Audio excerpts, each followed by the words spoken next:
ada beberapa tempat yang kemudian menjadi tempat istirahatnya hati. Yang pertama, para ulama menyampaikan, yaitu di teman orang-orang yang solih.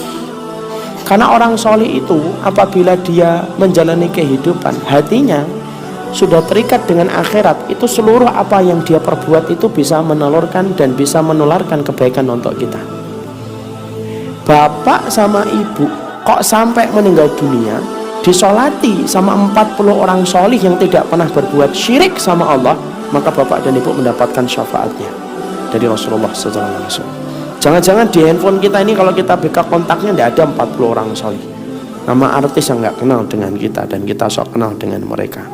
Ketika kita tahu bahwasanya kondisi hati yang sakit itu butuh istirahat, maka istirahatnya hati yang pertama itu di tempat orang-orang yang solih. Ingat ya, Allah itu selalu mempertemukan kita dengan apa yang menjadi kecondongan jiwa kita. Kalau jiwamu untuk akhirat, Allah tidak mungkin mempertemukan kamu dengan orang yang banyak cinta sama dunia. Orang yang ketemu orang yang masuk ke diskotik, ya ketemunya sama orang yang datang ke diskotik. Orang yang datang ke masjid pun akan ketemu dengan orang yang datang ke masjid. Kenapa? Allah mempertemukan kita dengan apa yang menjadi kecondongan jiwa kita. Kok kita tidak punya referensi orang yang solih? Maka jawabannya simpel, tanya sama Allah, dosa apa kita sampai tidak punya teman orang solih? Kalau kita belum mendapati orang solih, maka doa, Allahumma inni as'aluka hubbaka, ya Allah aku meminta kepadamu cintamu, wa hubba man yuhibbuka, cinta orang yang mencintaimu, wa hubba amalin yuqarribuni ila hubbika, dan amalan yang paling aku cintai yang mendekatkan aku kepada cintamu. Yang kedua, tempat mengistirahatkan hati kita di mana? Di majelis ilmu. Rasulullah itu menyerupakan ilmu dengan air hujan. Kenapa Rasulullah itu menyerupakan ilmu dengan air hujan? Karena fungsinya hujan itu apa? Menghidupkan yang mati, membasahi yang kering. Kalau Nabi menyerupakan ilmu dengan air hujan, berarti kita kalau duduk di majelis ilmu, berarti Allah itu sedang merencanakan dihidupkan hatimu yang mati, dibasahi jiwamu yang kering. Orang yang dapat ilmu sama orang yang tidak dapat ilmu itu Allah bedakan. Anjing yang terlatih kalau nangkap buruan, buruannya halal atau haram? Halal atau haram? Halal. Kenapa? Karena diterkam sama anjing yang dilatih. Tapi kalau ada kijang diterkam sama anjing liar yang tidak pernah dilatih, maka kemudian kijangnya ini menjadi haram dimakan. Kenapa? Karena yang nerekam anjing yang tidak terlatih. Allah aja bedakan antara anjing yang mengetahui ilmu dengan anjing yang tidak punya ilmu. Loh, Allah bedain kok, apalagi manusia. Wong anjing aja dibedakan sama Allah, padahal cuma anjing.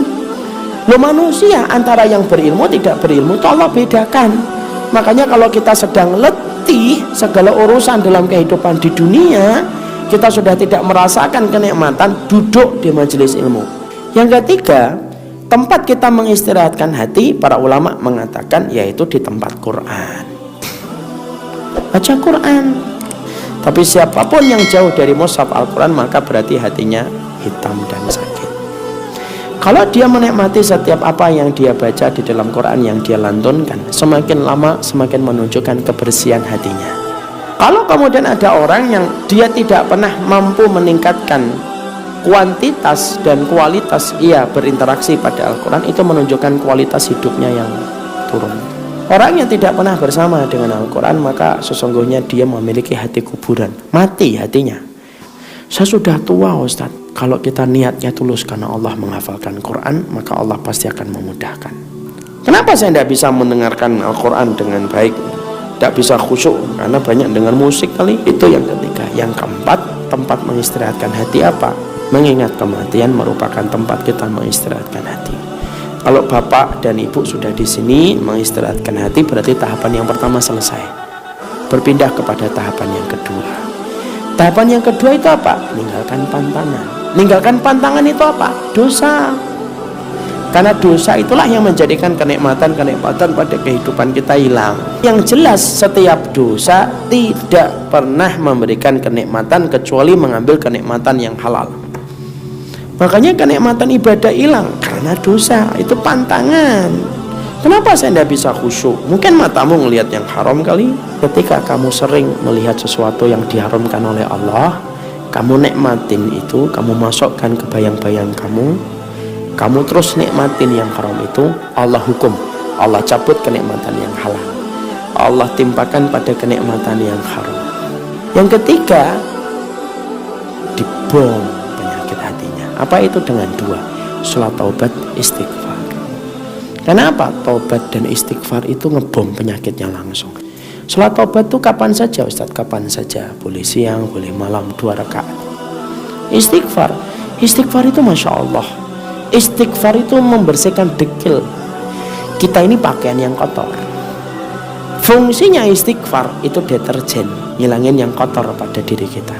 Fungsinya tasbih, memberikan pewangi. Makanya malaikat tidak istighfar, malaikat itu apa? Bertasbih. Kenapa? Karena mereka sudah bersih dari dosa, maka mereka butuh pewangian. Pewangian itu tasbih. Kalau kita lebih dominan istighfar. Kenapa? Karena dosa kita banyak, tapi sesekali kita bertasbih.